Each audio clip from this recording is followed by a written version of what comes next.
Well, good evening and welcome to the Case Filters social channels. We have got half an hour coming up talking about the new case filter system, one of the new case filter systems. Let me just turn that off. And my name is Ruth. If you haven't joined us before on any of these, I tend to host these in behalf of Case, chatting generally to some of Case's ambassadors. Tonight, theoretically, we've got two. I was just saying this to Adam earlier. Adam's going to have to talk. I don't know, what's better, Adam? Do you want to talk half the speed or twice as much? No, I'll just talk half the speed. Half the speed. So it's not your settings, it's us going very slowly. Adam Gibbs is with me, Canadian landscape photographer, and we should have Nigel Danson here as well. Nigel, I'm going to say running late. If he comes in, he comes in, and we'll jump onto that as well. But Adam and Nigel have worked together as far as I'm aware. I'll introduce you to them in just a couple of minutes time. But if you've joined us for the first time, like you say, whether on YouTube or on Facebook, there is a live chat facility on there. Do feel free to use that if you want to ask any questions throughout the next 25 minutes or so. They will come into us in the back end. There's a wee bit of a delay on that, maybe 10 seconds or so, so just give us a bit of time for that to come back to us. But do let us know where you're tuning in from. That would be cool. If you've got any questions specifically about the kit, feel free to fire them in. If Adam can't answer, I definitely can't, but we will make sure that the guys at Case and the gal will get a hold of that and we'll do what we can for you. So as I said, we are here to talk about one of the new filter systems. But just first of all, for those of you perhaps, Adam, who do not know you, I've not actually chatted with Adam before. Adam, just tell us a wee bit about yourself. First of all, you're English, I know this, but you live in Canada, so let us know what happened there and how did that come about. Well, I moved to Canada in 1979, so I've been here for a long time. Moved here with my mum and dad, and I, for some reason, I kept my English accent somewhat. And then in 86, I moved out to British Columbia. I lived central Canada, Ontario, and then 86, I moved to British Columbia, mostly for rock climbing. And I've been here ever since. And the last 3 years, I guess, I moved to Vancouver Island. My parents actually live next door, which is handy in some ways and not so handy in other ways. And during COVID, because I have the YouTube channel, I just needed to be able to have access to wilderness areas quickly out my door. So I guess, Vancouver Island was the place to come. And luckily, my partner and I, we own a house here. So I just moved into the house and the rest is kind of history. I've been a photographer for since 1992. I used to photograph mostly editorial for gardening magazines. I did that for 20 odd years. Wow. And then I guess about 5 or 6 years ago, the bottom fell out of the magazine industry. So I was left without a job. So that's when I started up the YouTube channel, which was probably the best thing that I ever did for photography, for sure. Yeah, I mean, Vancouver Island, I guess, is kind of like, I'm from the west coast of Scotland. We were chatting about this earlier in terms of, people love to go there for tourism. Skye obviously is really, really well known from a photography point of view. Vancouver Island, not quite so much, but is it, to you, in your eyes, is it kind of like a hidden gem? Is there lots of potential there? Are you trying to keep it quiet, or what's that like? Well, it's not a hidden gem anymore. There's a lot of people moving here. I live in a relatively small town called Parksville, and the average age is 62. So you can see that most people that are moving here are retiring. It's definitely during the summer, there's a lot of tourism here. It's not a great place for photography in the summer, probably because of the weather that we've been having. The last few years, it's been very hot and sunny it'll be for weeks and weeks, and a lot of the streams and the waterfalls dry up, and the forests don't look so great. So photography wise, it's not great in the summer, but in the winter and the spring and fall, it's amazing. And there's it's kind of like Skye. There's the popular areas that are very easy to get to, that most photographers go to, but there are a lot of hidden gems that obviously are harder to get to, which aren't quite as popular. But to be honest with you, I mean, all the times I'm out a lot. I hardly ever see any other photographers, hardly ever. So so far it's been great. So I mean, keep the locations to yourself. I've seen some beautiful pictures actually you've done, even in caves, things like that, which obviously I've never been there, but I imagine fairly hard to identify unless you know where to go, which is maybe the mistake the West Coast has made. But a stunning looking place. And I will say you have got a little bit of an accent. It trips off on certain words, but I imagine that's par for the course. Well, I'm from the south, so South. yeah, I was actually grew up in Bletchley, Milton Keynes, not far from London. Yeah, not an inspiring place for photography. That's all right. You're in a good place now. You're in a good place now. I was going to planning chatting obviously to Nigel about this as well, but last time I chatted to Nigel, and for anybody who hasn't seen that, if you want to go back and check it out on the Case channel, a whole bunch of interviews there. But last time I spoke to Nigel, he was about to head out to Antarctica, which isn't something that you say every day. And I guess, I don't know if it is a dream or not for a lot of landscape photographers. It certainly seems one of the more perhaps unachievable end of the landscape photography spectrum. But Adam, you went out as well, I think, didn't you? There was a group of you that went out there. Yes, I was very fortunate to go out on that trip, and actually, that's my second trip to Antarctica. Not so unachievable then. Yeah. Well, I went out there in 2008. We actually went to the Falkland Islands and then South Georgia Island, which is still owned by the still part of the UK. And then we just did a little bit of Antarctica itself. But this more recent trip was just Antarctica, the peninsula of Antarctica, and it's absolutely stunning down there. It is definitely a once in a lifetime trip because of the expense of getting down there, but I highly recommend it. There are a number of people that are opposed to tourism down there. And because of the carbon footprint and that kind of stuff. But I think that the only way you can really identify with these places is actually going to them and seeing what's down there. And if you have an opportunity, I would highly recommend it. Actually, we're going back again in 2024. We have a whole boat going down with us. So amazing. Yeah, it's just an epic place to go. So obviously, yeah, I mean, if the chance ever comes up, absolutely. You obviously go on a boat. You're saying there's people that are, against the carbon footprint, things like that. I'm guessing most things are going to confine to the big boat, the small boat, and maybe some landings. If you've got a group of people, obviously you've got a group of pro photographers, do you find that you come away with the same kind of stuff? Or is it quite interesting to maybe see how different people see different things and come away with different photographs?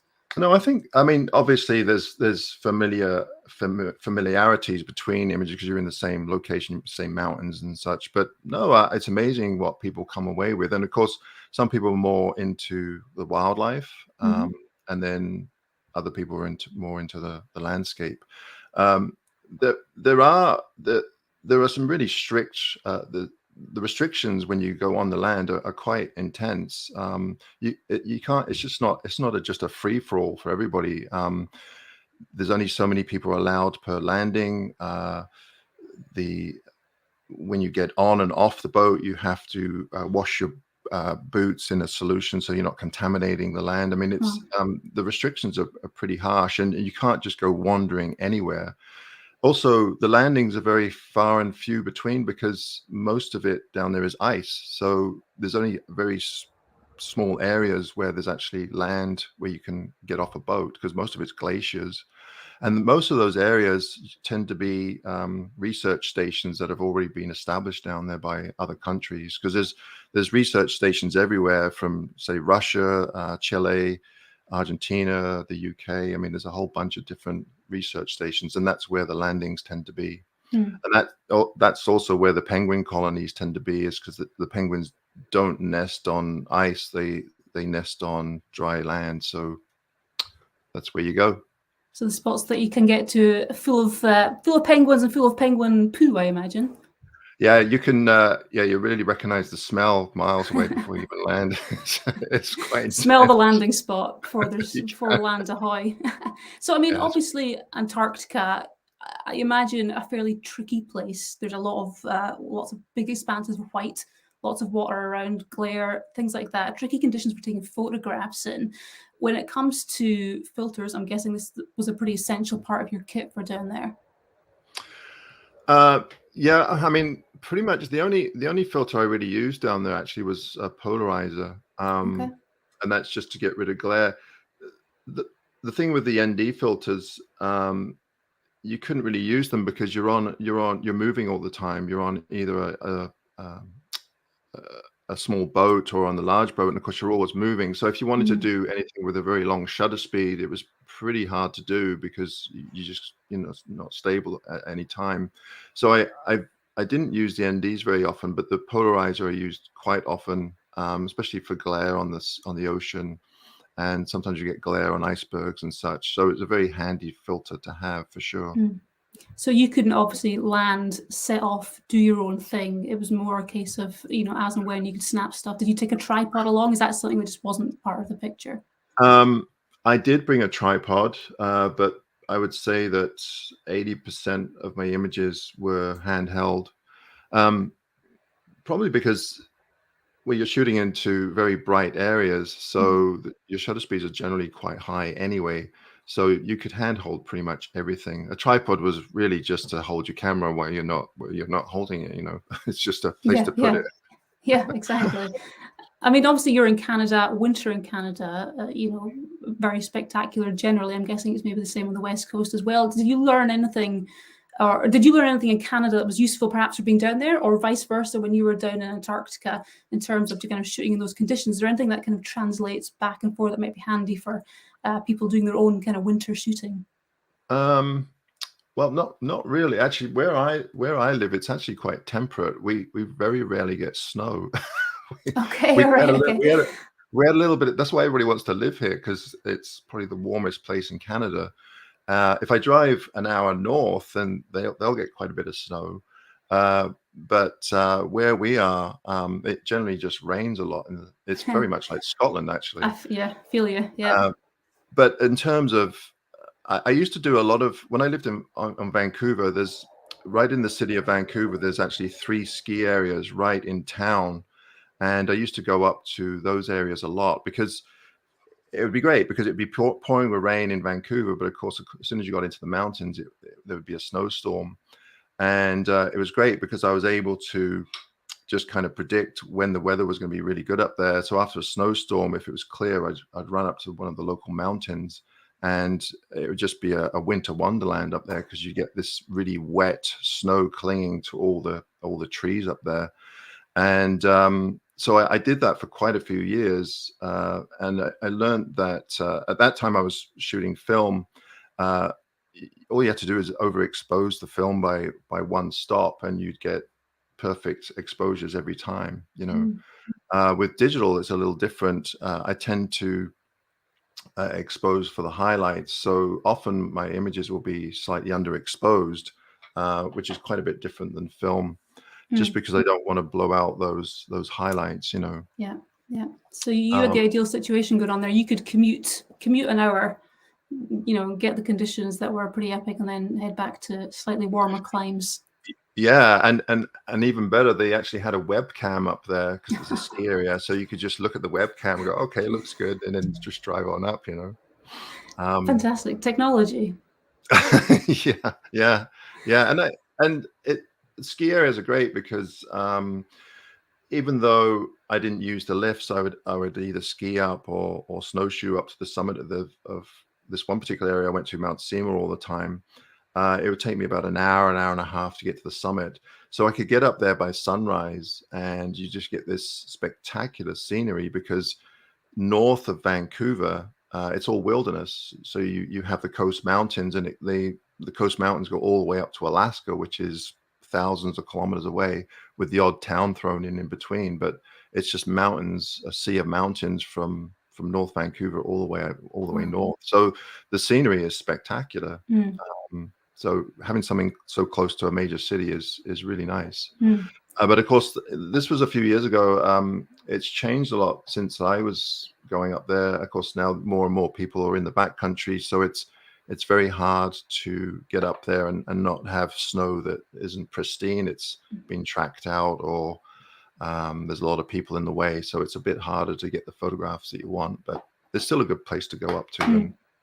and encounter a little bit of wilderness in the city. for sure. Still exists up there. Gary's just asking in the chat, just jumping back a little bit. We mentioned that you moved to Canada when you were younger. I think you were about 15. But he's saying, have you always been a photographer, or did you have a different career beforehand? No, I actually taught rock climbing for about 10 years. That's all I did. I was pretty much a rock climbing bum, and I got into photography more or less. I fell out of climbing because it's kind of like anything. You turn a hobby into a profession, and all of a sudden it's not as fun anymore, and you just kind of get tired of doing it. So I was kind of umming and ahhing, well, what am I going to do next? And that's when I decided to take up photography more seriously. So I went back to school. I went to college. I took a 2-year photography program in Vancouver, and with the intent of working in a studio as a product photographer. And I worked in a studio for about 2 weeks, and I said, this isn't for me. This is no way. Thank you. No. Because all those guys did was just complain about how much money they weren't making. And I just thought, oh, why would I want to work in this industry? So, I imagine it's slightly soul destroying. In fact, I imagine now there's possibly computers just, doing that. It's the kind of thing that you can imagine technology would take over, but perhaps not.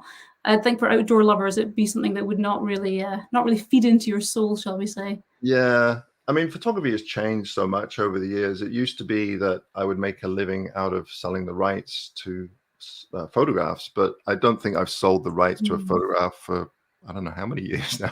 It's more to do with education, like either by YouTube or with workshops or whatever. I mean, I'm seeing Raf in the chat, who I spoke to a few months ago from Iceland, and I'm pretty sure, Raf, that you said something on Facebook recently about making something like 0.03 pence from a picture that was purchased from one of these stock websites. You're right. It's kind of thing. Back in the day, there was not many people doing it. You could maybe make something out of it, but perhaps not so much. I mean, these days. Now, I mean, we obviously, Adam came to chat about a new case filter system. Nigel, I think, he's either forgotten the day or he's stuck somewhere. But we're gonna pretend Nigel's not gonna make it. If he comes, you can jump in. But apologies to those of you.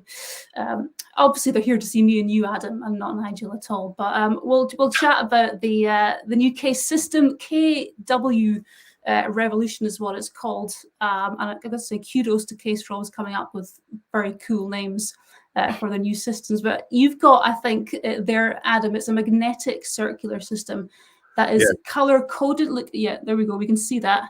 It's kind of like the Olympic rings. I think it should come in those 3 and 2. Yeah. Yes, and kudos to Case for coming up with that's what I quite admire about Case. They are quite.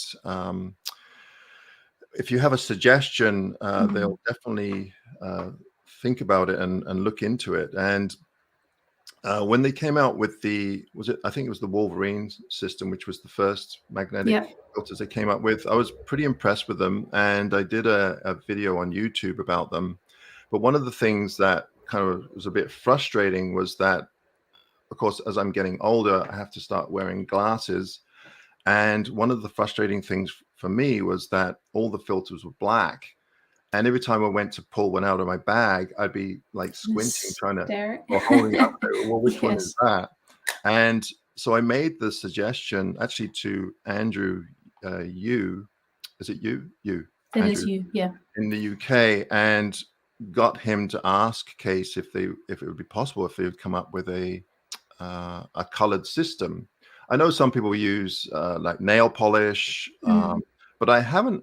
Not everyone's got nail polish on hand. Yeah, and the other thing is, I don't think. Now, I could be wrong here, but I don't think any other filter company had ever come up with a different color coding system. So anyway, they came up with it, and it's great because I could just look at. I mean, obviously, I can see the colors without my glasses on, and just say, okay, well, the silver, that's a CPL, and just grab it. It's pretty quick, and of course, being magnetic, that helps even more because they're on in like that in a flash. So yeah, I'm impressed with them, and the size and how thin they are and the quality of the glass.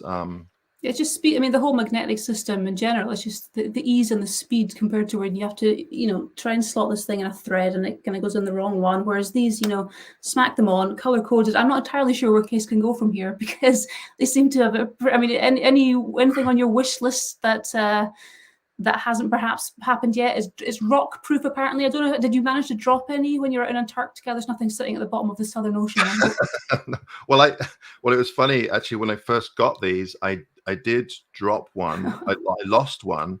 I thought, oh no, I just got them, and then I was looking through my bag, and it just happened to fall into the pocket on the outside of my bag.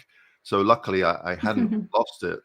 But I mean, I don't know what else a filter company could come up with. I mean, they're filters, right? So, I mean, they're thin. The glass is great. They're color coded. They're magnetic. I don't know what else. There might be someone out there with a suggestion in the chat. Suggest it's a case, like you said, they're always fantastic at receiving suggestions and doing what they can with them. I mean, you obviously, Adam, shoot a lot of long exposures. I've seen, I was looking at some of your work over the last few days, some really, really nice stuff, even with water that you might think would be kind of generally still anyway, the leaves, things like that. I mean, are the ND filters something that you carry a lot and use a lot?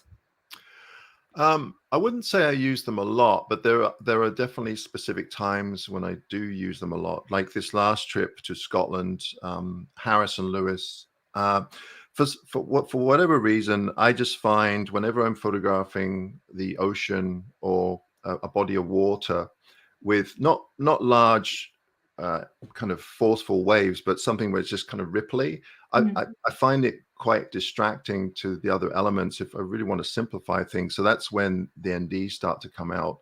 And I don't use them for every single photograph, but they're definitely handy to really smooth and simplify a scene for sure. And on this last trip, I used them a lot, especially the 10 stop and the 64. Yeah, I used them all the time, so they were very handy. And the CPL I use sparingly, because sometimes I find if you block out all reflections, then it kind of flattens the image out, and I don't want to totally flatten things out. So I'll just turn it a little bit and just get rid of a little bit of the glare, but not all of it, because I kind of like that added glare for a bit of depth.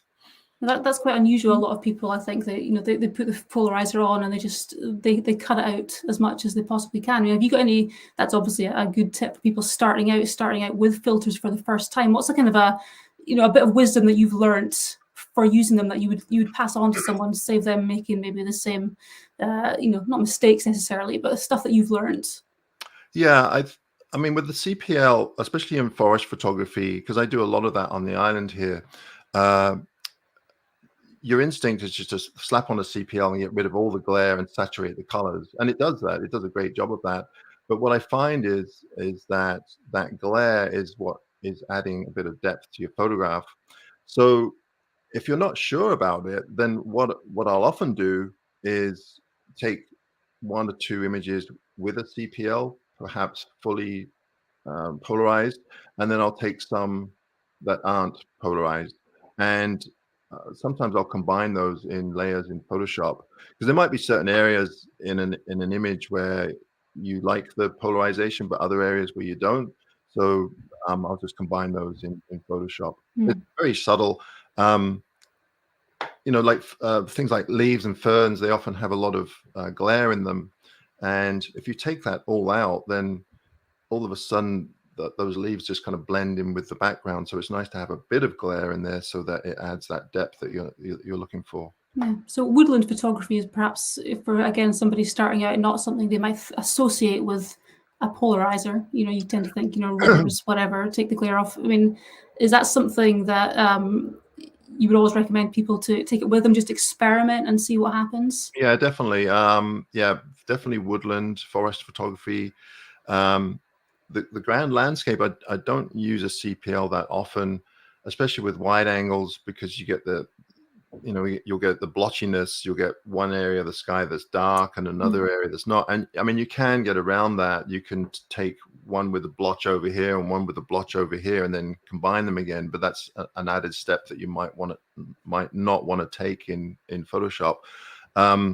But yes, mostly in woodland photography, and when I'm photographing waterfalls, I'll use a CPL a lot, because that's where the glare does kind of get in the way a little bit, especially when you have a waterfall surrounded by rocks that have a lot of glare on them, then the glare can kind of take away from the main feature, which is usually the waterfall. So it's very handy for that as well. So if we're talking about Photoshop, you're obviously speaking about combining images, things like that. You've obviously got no problem doing that. What's your kind of your general take on when it comes to editing? Do you like to keep things minimal, or do you quite enjoy getting in there and stacking and things like that? I don't necessarily have a problem with Photoshop and editing images. I try to keep things as real as possible. I'm not into combining different images from a different place, or changing the skies out, or doing these composites of different images. That's not really my thing. I do like to try and portray an area as truthful as possible. Generally, when I use layers in Photoshop on that, it's because of the technical kind of disadvantage of the camera. Say I'm photographing a waterfall and I want the shutter speed to be 1/4 of a second, but there's all this foliage around it that's moving. Well, obviously at 1/4 of a second, all that foliage is going to be quite blurry. So then I'll take another photograph with a faster shutter speed and then combine those images. And that's when I generally combine photographs. But personally, I try to like to keep things relatively real and real looking, if that makes sense. Yeah, and use Photoshop to get the truth of what you saw at the time. Yeah, I'm a true believer of that. I mean, I figure, well, if you're getting up at some ridiculous hour in the morning to record that beautiful light, then if you're just going to do it in Photoshop and combine all those things, then why would you bother? Why not just get a bunch of stock images and combine them all in the first place? Yeah, absolutely. That's just my personal opinion. Yeah, fair enough. Adam, we were chatting earlier. Obviously, you've been up to Scotland recently. You've been out in the West Coast Islands. You've been to Antarctica this year. Do you have any plans for 2024? Anything exciting coming up on your radar? Well, 2023. Oh, sorry, that one as well. I'm well ahead of myself. Yes, actually, this year it's going to be a lot of traveling. So mid-January, I'm heading to Spain for 3 weeks. My good friend Alistair Ben is running a workshop there, so I'm just tagging along just because I'll get him to show me around all these great places. And then the second half of the trip, we're doing a combined workshop in Spain. And then in March, I'm flying out to Drakensberg in South Africa with a photographer, Alex Nail. But I'm going as a client. So I'm just paying Alex with his regular clients to take me up into the Drakensberg. I watched Alex's videos. He's made several videos of Drakensberg, and it looks absolutely fantastic up there. And I wanted to do it before I get too old. Many decades, yeah. Well, I mean, backpacking. I mean, I enjoy backpacking, but you get to a point where you just I might not want to do it anymore. So I figured, well, I should do it now while I still can. So it's a backpacking trip, and my partner Karen, she's coming with me. So it's kind of it's a holiday photography trip, and hopefully I'll do a bit of vlogging while I'm there. So and be guided around.